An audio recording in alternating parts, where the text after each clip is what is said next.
Y como ustedes recuerdan, hace un par de semanas conversamos sobre la necesidad de ahondar, de volver sobre el tema de la educación como insumo de que los dominicanos nos tomemos en serio este problema, que lo abracemos, que volvamos sobre él, que lo manoseemos, que lo manejemos, que lo entendamos, porque la última encuesta sobre la educación que manejó el Ministerio de Educación y la dio a conocer el ministro Ángel Hernández, dejó al pueblo dominicano atónito y nosotros en una mirada, pues aquí no fuimos la excepción. Vimos la necesidad de conversar entonces con un técnico que a pesar de que es ingeniero electromecánico, es un preocupado del tema de la educación. Lo maneja muy bien, lo conoce muy bien, ha escrito sobre él, ha hecho diagnósticos sobre el problema de la educación dominicana y propuestas también. Estamos hablando del ingeniero Manuel Matos, quien nos acompaña hoy en una mirada y con quien conversaremos un poco a mayor profundidad de lo que usualmente tocamos en los análisis de coyuntura, este tema. Bienvenido, querido amigo y hermano, ingeniero Manuel Matos. Muchas gracias por la invitación. ¿Sabe qué? Cuando salió el informe escandaloso, que como conversábamos en off, no hace más que recordarle a uno la tragedia en la que vivimos, que es una reiteración cada vez que sale una prueba PISA. Hablamos sobre la necesidad de traerte, porque nosotros dijimos, un técnico especialista en esa materia hay que traer para que le hable con mayor propiedad a la gente. Y fue ese informe lo que destapó esta ira por un lado, tristeza por un lado, coraje de ver tanto fondo invertido por el lado, y provocó todo esto que nos ha provocado traerte para que le explique a la gente. ¿Qué opinión tienes sobre ese informe?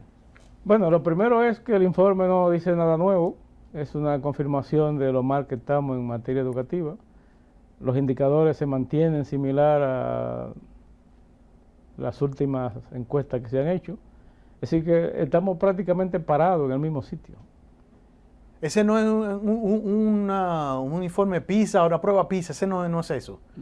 Esa es una encuesta sobre educación y nada más. Es un diagnóstico que el Ministerio de Educación hace con el objetivo de ver en términos globales cómo se está comportando se están comportando los resultados educativos en la educación preuniversitaria. Hay una cosa que le frustra a la gente, que lo mencionamos también, y es años y años después de que la sociedad exigiera la aplicación del 4% para la educación, que en efecto los gobiernos ya se abocaron al cumplimiento de la ley sobre educación, y entonces se ha visto una importante inversión en ese sector, pero no se han visto los cambios en materia de calidad en la educación, mejores estudiantes o graduandos de mayor calidad. ¿Por qué? Bueno, lo primero es que la educación dominicana fue abandonada por más de 50 años. Y las transformaciones educativas son cambios culturales que no se logran de un día para otro. Me gustaría ponerle fecha a eso. Esos 50 años, más o menos, ¿de qué periodo estamos hablando? Eso... Desde el presente hasta 50 años atrás. Exactamente. Exactamente. Entonces, ese abandono que tuvo la educación durante tanto tiempo hizo que ocurrieran cosas como estas. Si hubo un momento en que las únicas personas que se enrolaban como maestros eran aquellos que no daban para ninguna otra cosa. Gente que no tenían ni las actitudes, ni tenían la vocación para hacer eso, pero era lo único que había y era lo que había que recurrir. Entonces, esa situación produjo que el sistema educativo se llenara de un conjunto de profesores que no tenían las competencias necesarias. Luego viene un proceso en el cual se intenta cualificar a los profesores. Tú recuerdas que antes la mayoría de los profesores no tenían grado de licenciado. Había una cantidad significativa, la mayoría eran bachilleres y algunos egresados de los institutos especializados de formar profesores que había y que hay todavía en materia de educación. Entonces, ¿qué pasó? Se contrató a un conjunto de universidades para que los profesores adquirieran el nivel de grado, el nivel de licenciado, y resultó que una parte importante de esos estudiantes lo que hicieron fue que lo titularon. No lo graduaron de licenciado en educación. Si consiguieron el título, pero no tenían ni tienen el nivel para ello. Y ese es uno de los problemas fundamentales que tiene la educación preuniversitaria, aunque no es el único. Si también hay problemas de infraestructura, que en ese se ha avanzado significativamente, pero todavía falta cosas, todavía hay problemas importantes. ¿Déficit de aulas? Todavía hay déficit de aulas, porque las aulas hay que mantenerse construyendo de manera permanente, porque la población crece y necesariamente hay que dar respuesta, y además hay escuelas que se vuelven ya obsoletas, que hay que demolerlas y hacer escuelas mejores, escuelas con las características que se requieren ahora. Pero el más importante de todo, que yo insisto, es el tema de la gestión educativa preuniversitaria. Eso ha sido abandonado por el Ministerio de Educación y en realidad no existe gestión educativa. Yo quisiera que tú hagas una pausa ahí, porque quiero que te refieres esa es una de mis preguntas, a la gestión educativa, porque tiene verdaderos componentes muy importantes. Para que te refieras, no te olvides, porque te quiero preguntar, cuando mencionaste los 50 años, yo hice un viaje hacia el pasado y observé que nos han gobernado muchos de los más importantes intelectuales en esos 50 años pasados. Tuvimos a Joaquín Balaguer, por ejemplo, 22 años gobernando, o sea, casi la mitad de lo que tú acabas de decir. Tuvimos al presidente Fernández 12 años, 34, o sea, la mayoría del tiempo tuvimos al presidente Jorge Blanco, que duró 4 años. 2 años. Guzmán 4 años y Guzmán 4. 4 años. Sí. O sea, estoy hablando de los intelectuales. Sin embargo, bueno, lo de Leonel Fernández es de antología, porque Leonel hizo aprobar la ley en su gestión de gobierno, se aprobó la ley que otorga el 4% para la educación y luego él argumenta que no se le dé el 4%. Es una cosa insólita, yo nunca he visto. Pero hemos visto ese periodo de intelectuales bien formados que se supone que deberían propugnar por una mejor educación, y ellos, beneficiarios de una excelente educación, deberían entonces impulsarla. ¿Por qué no pasa eso en nuestro país? Bueno, en el caso específico de Joaquín Balaguer, la intención era expresa a tener a la gente adocenada como borrego. En el país de los tuertos. Porque como de los ciegos. Cuando la gente conoce, tiene información, tiene educación, la gente ve el mundo de otra forma y protesta. Entonces es mejor mantenerlo bruto. Eso es una decisión pensada. Eso se hizo con premeditación, alevosía y mala fe, como dicen los abogados. Y eso no empezó en los gobiernos de Balaguer. Balaguer empezó eso antes de ser presidente, después de que porque se inició fue ministro la de Educación en la era de Trujillo. Él empezó a desmontar el sistema otosiano, el método otosiano, precisamente antes de ser presidente en la época democrática. Porque en el país de los ciegos, el tuerto es el rey. Exactamente. Tú mencionaste también, Manuel, la debilidad de los maestros. ¿Esa entonces es la causa o es una de las causas, la falta de formación en el maestro? Los maestros tienen un bajo nivel en general, ciertamente. Ese es un problema. Pero resulta que ese no es el principal problema, según mi punto de vista. Sí. Yo entiendo y estoy totalmente convencido de que con el nivel que los maestros tienen ahora, se pueden lograr muchos mejores resultados si se tiene una adecuada gestión educativa en la educación preuniversitaria. Aún con los maestros que tenemos, se puede lograr mejores resultados.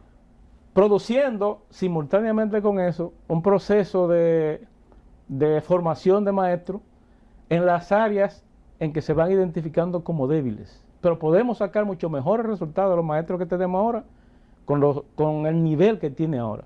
La ADP dice que el Ministerio de Educación el Infocam forma maestros sin preguntarles ni siquiera qué tú necesitas de formación, sino que les da curso y curso y curso sin ningún criterio. Y que a eso se debe que ellos se notan como que no avanzan. No creo que se trata de eso. Porque te puedo decir que más que la capacidad del maestro, el problema fundamental para lograr resultados en la educación es la actitud del maestro frente a la responsabilidad que tiene al frente. Y en esa actitud que tiene el maestro frente a su responsabilidad con los docentes, con los discentes, tiene mucho que ver precisamente la ADP.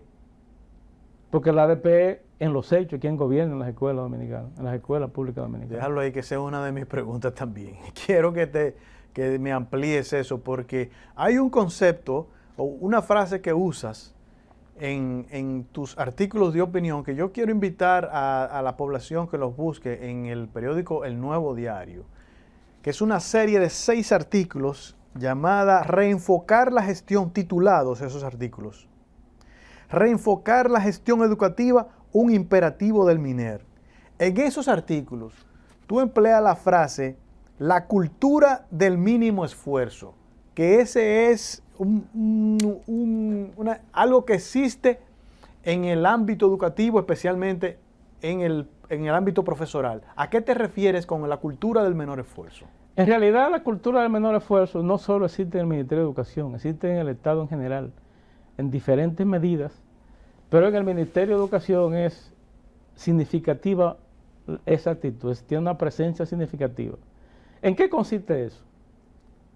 Tú tienes centenares, miles de profesores que no planifican la clase, que se aparecen en el aula sin tener la idea de lo que van a hacer, y resulta que en la escuela pública no hay autoridad para garantizar y obligar a que el profesor haga eso.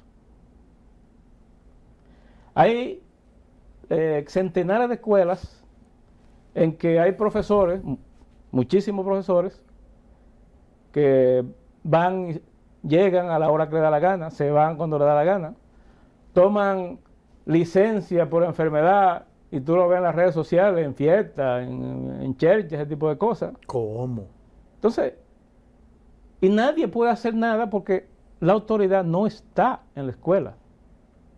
Pero hay un director en la escuela y ese director tiene un director de distrito.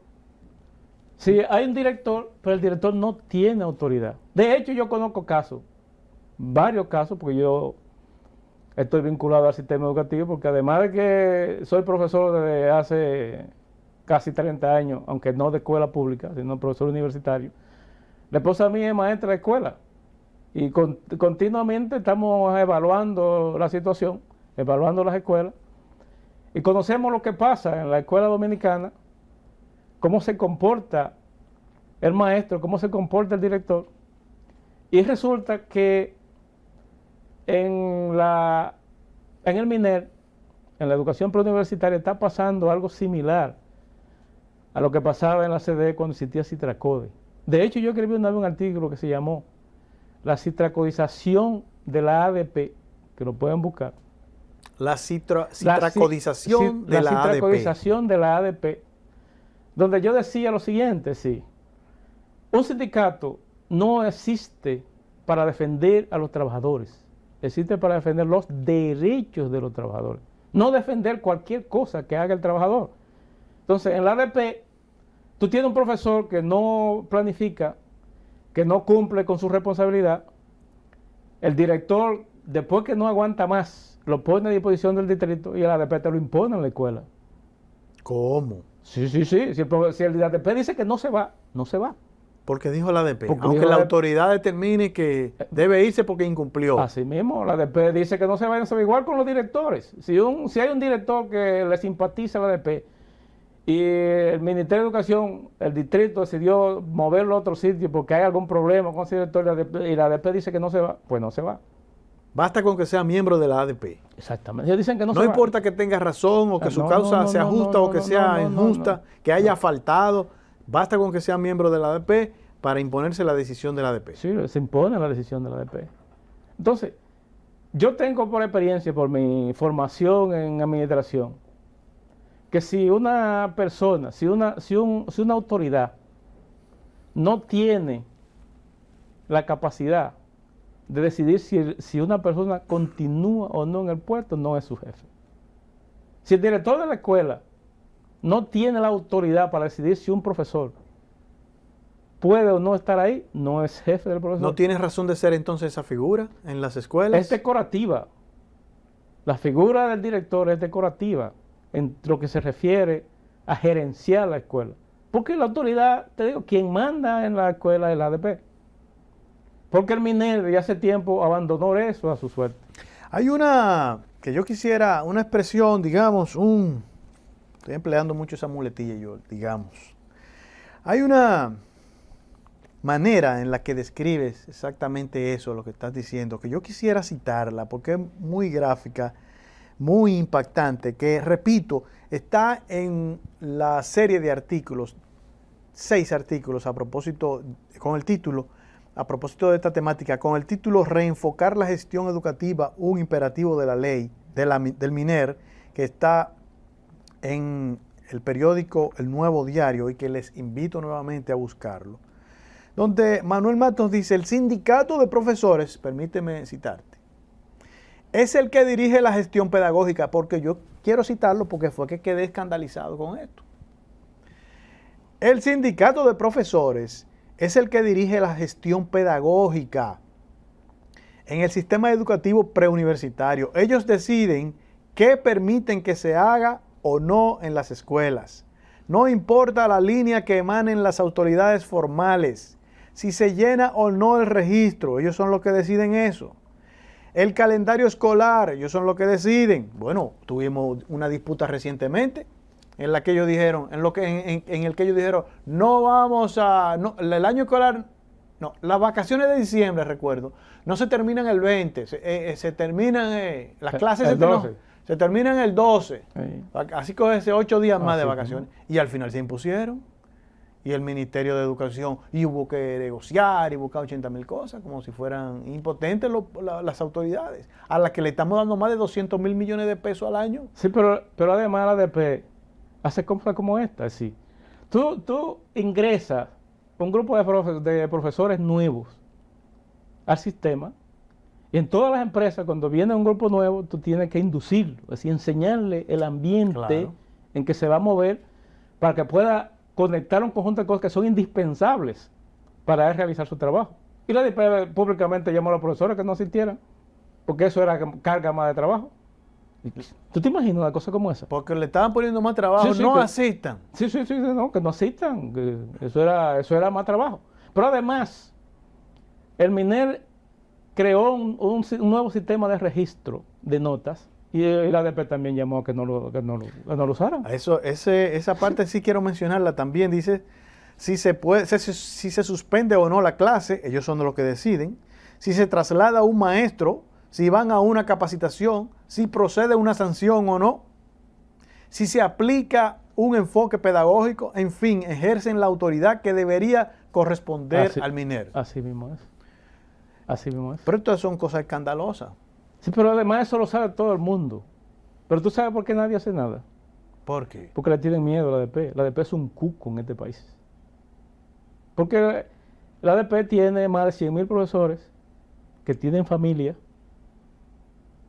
Y tú estás hablando de que eso tiene una implicación política importante. Tomar decisiones que molesten a la ADP.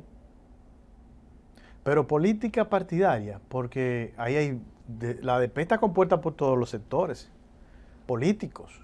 Sí, pero si un gobierno cualquiera que sea en un momento determinado arremete una acción que la ADP considera, convence a los maestros de que lo está afectando, son votos que se pierden. Y esas cosas se piensan. No importa de qué partido sean los maestros de uno, porque en todos los sitios hay de todos los colores. Entonces ¿La liderazgo político tiene también responsabilidad en esta materia? No, claro que la tiene, sin duda. Deja pasar, Claro, permite, claro. No, pero además, me convenga o no. además hemos tenido la suerte, o la mala suerte, de que los últimos ministros de educación que hemos tenido son gente con aspiraciones presidenciales. ¿Y qué tú crees que va a hacer un ministro con aspiraciones presidenciales en educación? Buscarse el mínimo de ruido hacerse posible, gracioso con la hacerse mayor gracioso cantidad. con todo el mundo, porque él lo que quiere es sembrar para que lo apoyen cuando él sea candidato. Por cierto, ahora tenemos un ministro que no tiene ese tipo de No, aspiración, por suerte. luce un verdadero técnico. Sí. Bueno, esto te iba a preguntar tu impresión sobre el presidente Fernández, bajo cuya gestión se aprobó la ley que otorga el 4% a la educación, pero él argumentó en su contra. ¿Cómo un intelectual, cómo un padrino de una ley puede entonces argumentar de que no es necesario? Bueno, pues él fue padrino también de la ley de migración y la guardó hasta que se fue. No hicieron el reglamento. ¿Tiene la misma intención del presidente Balaguer de que así, si permanece el país de los ciegos, yo que soy tuerto, soy el rey? En Leonel Fernández lo que pesa más es su visión de desarrollo. Para Leonel Fernández, desarrollo es igual a infraestructura. Y él necesita ese dinero para hacer infraestructura que puedan decir, eso lo hizo Leonel. El igual metro. que como lo hizo Balaguer. Por eso, su programa de gobierno es un grupo, un conjunto grande de infraestructura que necesitamos miles de millones y decenas de miles de millones de dólares para realizar. Ese es su proyecto de gobierno, República Dominicana 2044. Son solo infraestructura, porque para él infraestructura y desarrollo es lo mismo. Aunque las infraestructuras forman parte del desarrollo, pero infraestructura y desarrollo no es la misma cosa.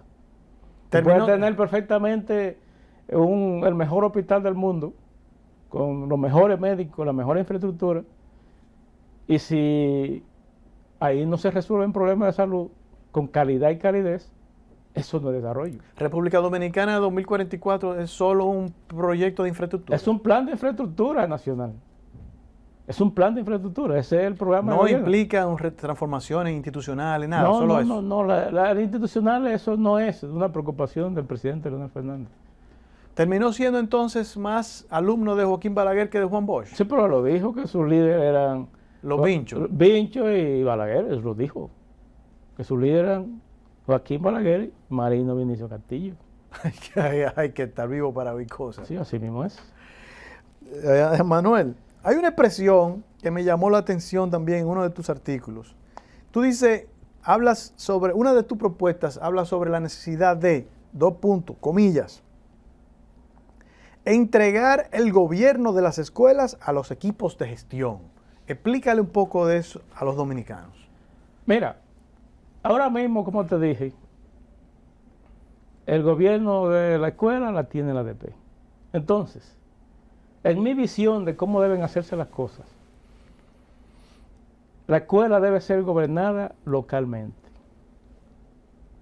Significa que el director de la escuela, los coordinadores docentes y los coordinadores de registro y control académico, ese equipo de gestión debe tener autoridad para tomar decisiones sobre todo aquello que concierne al plantel escolar, a la escuela como tal, ya sea lo que tiene que ver con planificación, con diagnóstico, con aplicar las normas a los que no cumplen, incluyendo el despido si no cumplen. Eso es llevar la autoridad a la escuela. Porque, ¿cómo tú haces que todos los profesores planifiquen sus clases? Que todos los profesores estén preocupados por los resultados académicos, que son su responsabilidad. Si tú no puedes hacer nada si no cumplen, si tú tienes las manos atadas. ¿Qué implica eso? ¿Sustituir entonces la figura del director y que ese sea, digamos, un cuerpo gobernante? No es sustituir la figura del director. Lo que pasa es que en mi visión de gestión, en mi visión gerencial, decisiones de trascendencia como esa, tú no se lo puedes dejar a una sola persona. Ah, ok. Es un consejo, digamos, llamémoslo así. Tiene que ser una decisión colegiada. Entonces, quienes le toca gobernar la escuela, en realidad, son los directores, que son los responsables de la gerencia general de la escuela. Está el coordinador de registro y control, que tiene que ver con todo lo que ve acreditación, registro de notas, si tú te vas a trasladar a la escuela y necesitas una certificación, todo ese tipo de cosas. Tú tienes los coordinadores docentes, que son por ciclos, preprimaria, primer nivel de secundaria, etcétera, que son los que le dan seguimiento a los profesores para ver si planifican, si están teniendo los resultados, si los estudiantes están yendo a la clase, si están aprendiendo, dónde hay debilidad, si hay sobriedad, si hay alta resistencia, que son los que tienen que dar seguimiento a eso. Entonces, ese equipo es lo que le llamamos al equipo de gestión. Y ese equipo colegiado es que cuando hay un problema debe sentarse y decidir, bueno, este profesor hay que mandarlo a formarse en planificación educativa porque no sabe. Hay que enseñarlo porque no sabe. Este profesor de manera sistemática no asiste a la clase, entonces le toca esta sanción. Tiene que ser un equipo colegiado, no le puede dejar eso al director solamente. Porque decisiones de ese trascendente deben ser decisiones de equipo. Manuel, al revisar toda la conversación, veo entonces que hay una ADP muy bien posicionada, a la que le teme la mayoría. Tenemos un profesor digamos, que no está apto como preparado al nivel ideal. ¿Cómo tú ves entonces? Tenemos una gestión desde el ministerio deficiente. Sí, déjame explicarte un poco de la gestión pedagógica, el esquema, sí. En lo que se refiere a la gestión pedagógica, tú tienes un viceministro, o viceministra en este caso, tienes directores generales, que son de diferentes áreas, de currículum, de secundaria, etcétera, de nivel primario, hay modalidades de arte, de técnico profesional, todo ese tipo de cosas.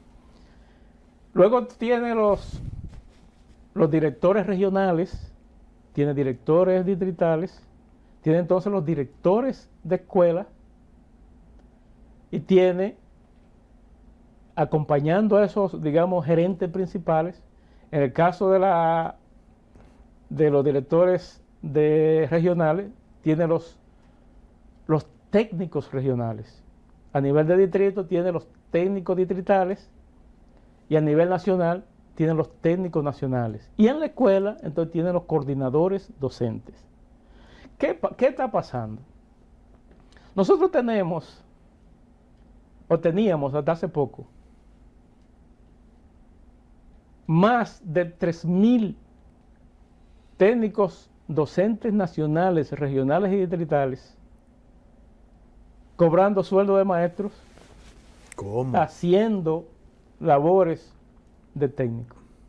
Eso acaba de resolverse en una resolución que hace un par de semanas, una orden departamental que emitió el ministro después de un concurso que se hizo, y más de 3.000 técnicos regionales, distritales y nacionales fueron ya reconocidos como tal y le van a poner el sueldo y el estatus que le corresponde.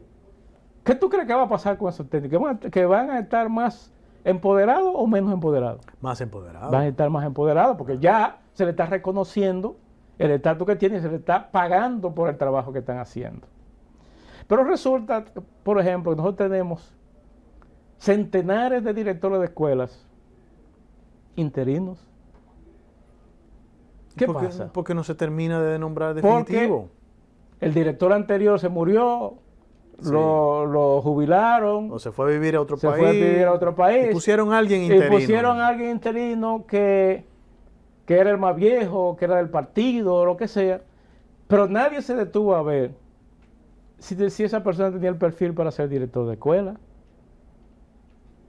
Porque el director de escuela tiene un perfil definido en en recursos humanos, de Exactamente. cuáles son las competencias que debe tener y cuáles son las actitudes blandas, las competencias blandas que debe tener.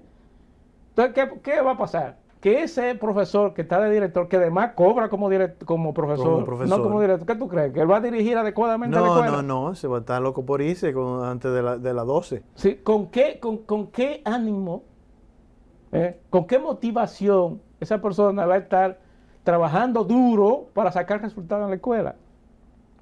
Pero peor aún, el coordinador docente, que fue una figura que se creó en la gestión de Melanio Paredes, que ha demostrado ser de una utilidad extraordinaria en la escuela para el seguimiento a los resultados pedagógicos. Todos son profesores, o casi todos, porque hay 2 o 3 que lo nombraron O al sea, principio. eso tiene en adición a sus funciones de profesor. No, ellos son profesores que están haciendo la función de coordinador con sueldo de profesores. ¿Qué tú crees que pasa con eso? No, que la hago cuando me sobre tiempo, cuando me quede tiempo, Entonces, cuando yo pueda. Entonces, ¿tú crees que con una situación así se puede empujar resultados educativos mejores de lo que estamos teniendo? ¿Quiénes deben involucrarse en la solución de este problema? Toda la nación, el empresariado, los políticos, la sociedad civil. ¿Cómo se resuelve esto? Yo creo que la sociedad civil, como lo hizo con lo de la bandera, la sombrilla, ese tipo de cosas, debe seguir presionando para que asumir se hagan este cosas. tema. Debe mantener este tema como bandera. Porque no es justo que después que logramos que el 4% se estableciera, Sí. no se vea, no se empiecen a ver. Porque yo tampoco estaba esperando que en ese poco tiempo ya tengamos los resultados Claro. extraordinarios. Pero Claro.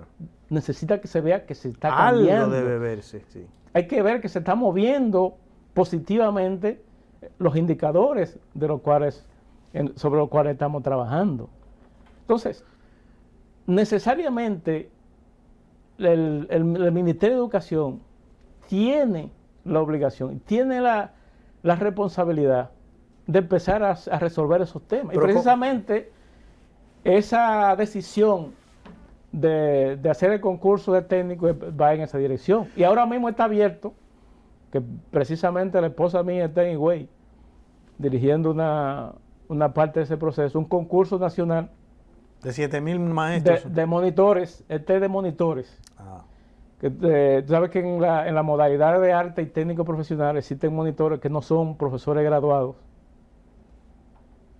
Mucho, porque lo que son es artistas que saben tocar piano, que saben pintura, pero no tienen la formación de maestro. Entonces ahora hay un proceso de cualificar esos monitores, convertirlos en docentes, y ahora mismo está abierto un proceso para también reconocer el trabajo de esos, porque no le pagan como profesores, tampoco.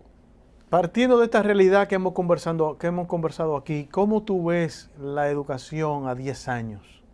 Dentro de 10 años, ¿cómo estaremos? Eso depende de lo que hagamos hoy.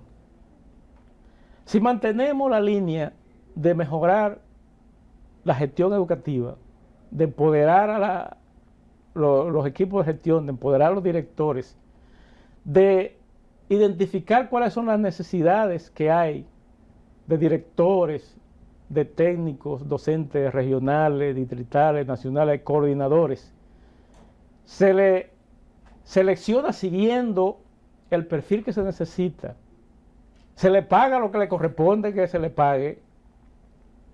Yo creo que en 10 años podemos empezar a ver cambios significativos, pero hay que mantener la marcha en esa dirección. Tiene que haber un compromiso de que lo que se inició ahora no se va a parar mañana cuando cambie el gobierno, si es que cambia. Bueno, Manuel, desafortunadamente el tiempo se nos terminó. Una conversación que, tal y como les prometimos, iba a ser interesantísima, sobre todo aleccionadora, sobre todo reveladora de muchas realidades, interioridades que normalmente no se tocan, sobre la ADP, sobre el ministerio, sobre la gestión educativa que hoy hemos visto en una mirada. Gracias por tu visita. Muchas gracias a usted. Por, ¿verdad?, edificarnos sobre el tema, y a ustedes por estar siempre fieles a Una Mirada todos los viernes a las 9 de la noche. Muchísimas gracias y hasta la próxima entrega.